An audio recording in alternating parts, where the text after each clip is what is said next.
मध्य प्रदेश के मुख्यमंत्री डॉक्टर मोहन यादव ने कहा है कि प्रधानमंत्री नरेंद्र मोदी के तीसरे कार्यकाल में भगवान कृष्ण भी मुस्कुराएंगे। उन्होंने कहा कि भाजपा सरकार के दृढ़ संकल्प के कारण ही अयोध्या में भगवान श्री राम के मंदिर का निर्माण हो पाया है। उक्त बातें डॉक्टर मोहन यादव ने भाजपा प्रदेश कार्यालय में स्वागत समारोह के बाद आयोजित प्रेस कॉन्फ्रेंस में कही। उन्होंने कहा कि कांग्रेस के कार्यकाल में शाहबानो मामले में भी सुप्रीम कोर्ट का फैसला आया था। कांग्रेस ने इसे लागू करने के बजाय संसद में विधेयक लाकर इससे पलट दिया। न्यायालय के फैसले को लागू करने का संकल्प और इच्छा शक्ति सिर्फ भारतीय जनता दल पार्टी में ही है। प्रधानमंत्री मोदी ने अपने जीवन का हर क्षण देश के लिए समर्पित कर दिया है। प्रधानमंत्री मोदी के 10 सालों के कार्यकाल का मूल्यांकन करेंगे तो उन्होंने काफी काम किया है। इतने बड़े देश में प्रधानमंत्री मोदी जैसे लोगों के लिए 10 साल का कार्यकाल काफी कम पड़ता है। झारखंड की चर्चा करते हुए डॉक्टर यादव ने कहा है कि यह वीर बिरसा मुंडा की धरती है। जनजातीय समाज की बेटी को देश के सर्वोच्च पद पर पहुंचाने का अवसर मिला है, जबकि परिवारवादी राजनीतिक पार्टियां सत्ता को परिवार तक सीमित रखना चाहती हैं।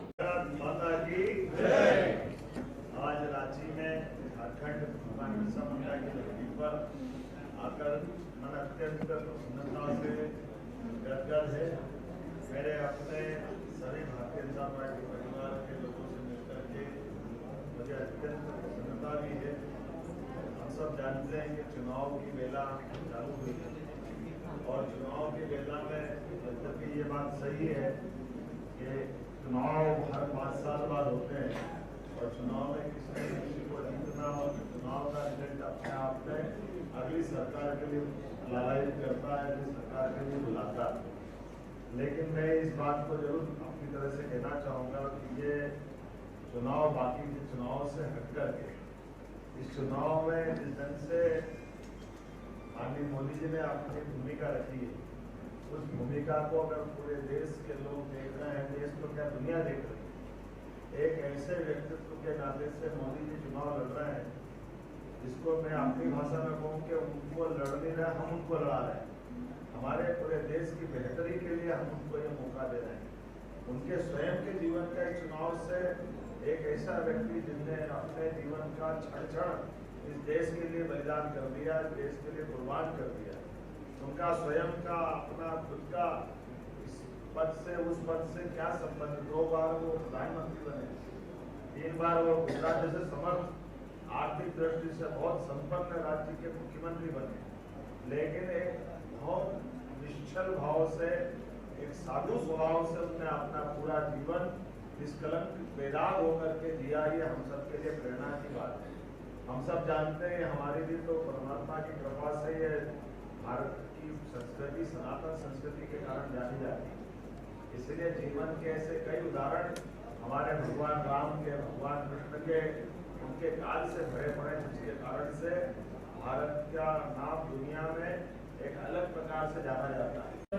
जब टीके लगा गए तो थाली ताली बजाने वाले और पता नहीं क्या क्या बोला गया, लेकिन मुझे इस बात की प्रसन्नता है कोई एक मसला बताऊं, इतने सारे मसले, इतने सारे मुद्दे माननीय मोदी जी के नेतृत्व में हल हुए कि आज पूरे देश की झांक दुनिया में कहां से कहां पहुंच गई।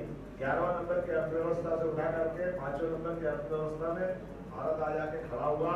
और जिस धरती में मैं हूँ, बिरसा मुंडा की जन्मस्थल पे कोई गया प्रधानमंत्री आज तक? पहली बार यशस्वी प्रधानमंत्री बिरसा मुंडा की धरती पे गए। और झारखंड तो वो धरती है जब स्वर्गीय लाल हमारे अटल बिहारी वाजपेयी जी ने इस राज्य को बनाने में बड़ी भूमिका अदा की। अदरवाइज यहाँ इस राज्य से जुड़े हुए पूर्व मुख्यमंत्री कहते थे कि ये असंभव है, ये हो नहीं सकता है, लेकिन झारखंड राज्य बना। झारखंड के बाद बिरसा मुंडा की और देश का पहली बार आदिवासी अंचल का व्यक्ति को राष्ट्रपति बना करके, और मेरे जैसे व्यक्ति ऐसे कई लोग जिनके परिवार में कोई मंत्री नहीं, कोई विधायक नहीं, सांसद नहीं है, लेकिन मेरे जैसे व्यक्ति को भी एक इतने बड़े प्रदेश का मुखिया बना करके, मुख्यमंत्री बना करके संदेश दिया है कि हमारे रघुवंशी या कोई भी समाज जो जहाँ है, भारतीय जनता पार्टी सबका साथ सबका विकास खाली बोलती नहीं है, करके दिखा देती है।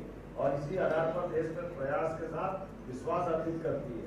लोकतंत्र की सच्चे अर्थों में जो 5 हमारी मूल अवधारणा है, उनको स्थापित करने का भाजपा अपना सदैव प्रयास करती है।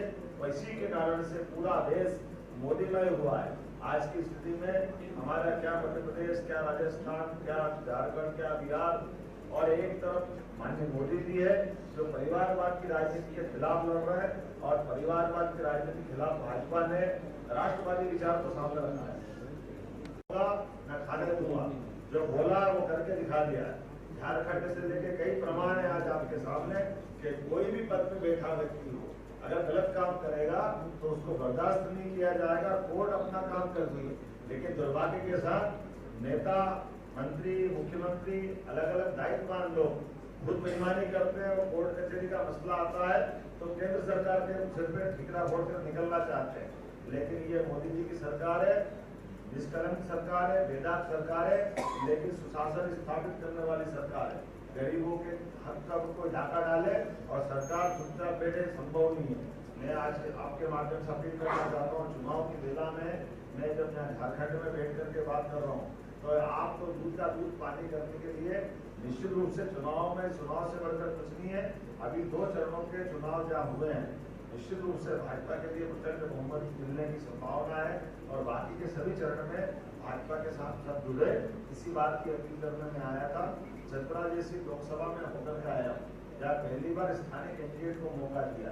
ये उसी प्रकार से है जैसे हमारे मध्य प्रदेश के अंदर भी छिंदवाड़ा ऐसा स्थान है जहाँ आजादी के बाद से आज तक कभी मौका ही नहीं मिला, लेकिन पहली बार मौका मिला। और कांग्रेस के नेता हुआ 1977 से 8 बार खुद कमलनाथ जी बने, 9वीं बार उनकी पत्नी को बना दिया, 10वीं बार बेटे को बना दिया, 11वीं बार फिर बेटे को लिया है। हमने इसी बात की लड़ाई लड़ी कि ये जो परिवारवाद इसी को कहते हैं, लोकल नेतृत्व डेवलप नहीं होने दोगे तो बात नहीं चलेगी। मुझे इतनी बात कहना थी कि आज इस अवसर पर मैं आप सबका अभिनंदन करता हूँ। हमारे अपने आराध्य भगवान कृष्ण के मसले को भी, जैसे बाबा महाकाल का महालोक का आनंद आया, हमारे अपने बनारस का आनंद आया, अयोध्या का आनंद आया।